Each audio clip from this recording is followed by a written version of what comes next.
obviously we got to talk about the Star Yamaha thing a little bit. At the end of the day, it didn't go how you wanted, but what are some positives you took away from that experience? For sure learned a lot, mentally, physically. I learned if I was needed or not. And yeah, I mean, deep down, I still want to race dirt bikes, and part of the job there was to train guys, and that became most of my time, and the riding kind of got put to the side, and I wasn't a fan of that, so yeah. had to make some changes, and luckily I'm happy where I'm at now. Going into that deal where you knew you might not be racing as much as you were you kind of in the mindset of like, well, maybe I'm transitioning out of racing with this and I'll be okay with that? Or was that never really on the table where you wanted to back away from racing? I mean, I was like, yeah, there's something there in the future when I am done racing that I could fall into place. But, I was, set on racing, and unfortunately, like when I tore my ACL at the last round of SMX last year, and that took away my whole off season for prep of this year. So, I was just coming back from behind from everything.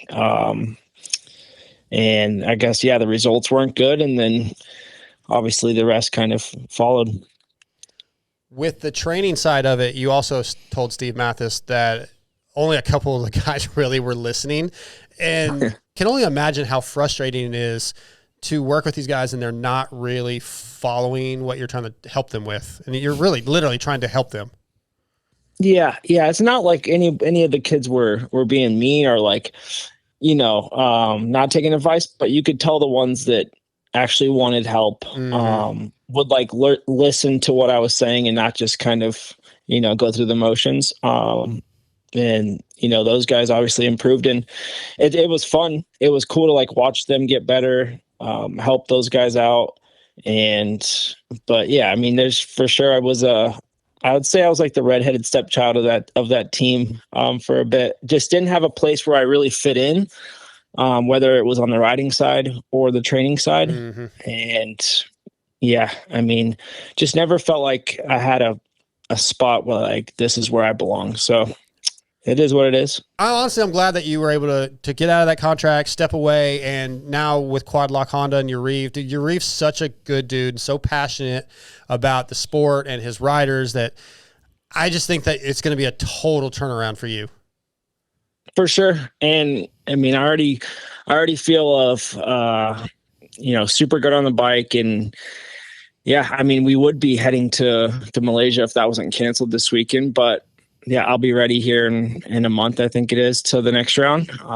It's been fun though. Like they have a small team. There's like 4 or 5 of them. We get to see every day at the race shop, and tight knit group. I'm getting to know them more and more. And Marty's actually been helping me with the on the bike stuff along with everyone at MTF. So nice. It's been fun. It's different for sure, but like I'm really enjoying it, and just trying to take it day by day. Absolutely. So I was going to bring this up later, but since you just mentioned Malaysia being canceled, and obviously you have a World Supercross contract with them, was that a little bit of like, what the hell, man, with this series, they're already having cancellations and you're kind of disappointed? Or was it a little bit of a relief that now you have a little bit more time before Buenos Aires? Yeah. I mean, it was a bummer for sure when I got told, but, I was I didn't have a ton of time on the Honda at the point. So, this extra little month we'll have here will be good. So I feel good. Like I really want to do well in the series. I'm going to take it serious and, treat it like any other series. So I know it's going to be short. It's 5 rounds, but why not try to fight up front? How are you mentally like preparing? Okay, I'm going to the track today, but I'm not really riding a full Supercross track like normal. Yeah, it was different at first. It's just a weird time of year to like be getting ready for Supercross this early. It's everyone's kind of in the off season stage still, and like getting everything rebuilt at the Supercross track. So it was tricky for a little bit. I actually rode with the amateurs at the MTF. They have a Minios replica track, and I spent a day with them just doing that, and then just doing what I can. Like drove down to Claremont a couple times, but Yeah, just like literally just looking for tracks, asking around, and then luckily MTF has a full Supercross track built now. So You guys are probably so used to doing the rhythm sections and whoop sections and stuff. It's probably almost nice to have a break from it in some point. it is, but like I'm kind of approaching this different. I know I'm older, and if I have my habits on riding, and it's hard to break those habits. But with Marty there, like he's been at the track with me, helping me, and like just picking out little stuff that I can work on, and it's cool to like you kind of forget those basics. The past 3-4 years for me, it's just you go do your motos and leave, and now we're kind of picking apart what I do wrong, where I can go better, sprint speed, just little things like that. So it's been fun. Like it's like a new challenge for me. So you've mentioned Martin Davalos a couple times, team manager at QuadLock, and him helping you. So give me a couple, maybe 1 or 2 specific things that he's noticed that you just kind of were unaware of. So I do want to back up just for a minute with your Reeve reaching out to you. I know you told Steve that he's kind of made you some offers or tried to get you to ride for him a few times over the years. But how did this deal come about? How did he reach out to you, and what did he say? Yeah, it was just a random call from him one night. Got the wheels turning, and then, yeah, I mean, this all kind of fell into place pretty quick. I departed from Star, and 2 days later I was on a Honda. So, no, it's been fun though. Like he's obviously very into it. He's got a bunch of riders all around the world right now. Yeah. So he's pretty wide open, but he seems to check on me every day and ask how it's going. But yeah, like I think the past probably 2 years, he's made some calls, and it just never really worked out. But yeah, it's cool. Like I said, it's a small group of guys at the race shop every day, and it's a fun, different feeling for sure. Was there ever a thought of, let's do Australian Supercross instead of World Supercross? What kind of pulled you towards World Supercross? No, that was just kind of the deal I was offered. And hopefully it turns into something more, which I believe it will. Hopefully I can be at A1 with on the same team. So, yeah. But yeah, it just seemed like a good fit for me at this time, and I can get racing. Like I haven't raced since Salt Lake, so it's been a while.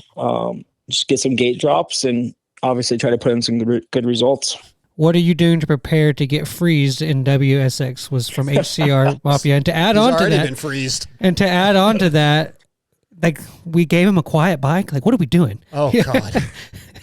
No, they gave him a bike that's probably going to get the whole shot, right? Yeah, I mean, that too. Those things are good starts. So, yeah, it's going to be tough. I mean, last year he had some run-ins. I remember, right, or the past however many years. He's at Rain Across. He was racing, right? Like, if he's racing, he's having run-ins. Yes. He's going to be up front. It's just hopefully we stay away from that. I've talked to him before. I've tried to. Warn him like, hey, I'm not going to be dirty. You don't be dirty. Yeah. And that didn't work. Yeah. So he doesn't hear that. Just be ready. I'm giving a lot of credit to Steve here because I read his interview with you. So that's where I'm getting this information. So I want to make sure I give Steve credit, but he asked you about 26 and you said, look, I'm not looking for another team because you do seem to feel like you guys are going to come up with a deal at QuadLock for 26. Are you still pretty confident in that? Yeah. Okay. Yeah, for sure. And obviously, it's full focus on these 5 rounds, but I really want to keep racing. Like my plan is to be at A1, be lined up and be 100%. So, we'll see where that falls into place, but I'm excited. You may not want to answer this, but was there ever a thought, or did you reach out to Kawasaki? Like, hey man, there's a spot open. Did you even consider it? Was there any talks? I have a deal. I'm happy where I'm at. Okay. So, all right. Yeah. Perfect.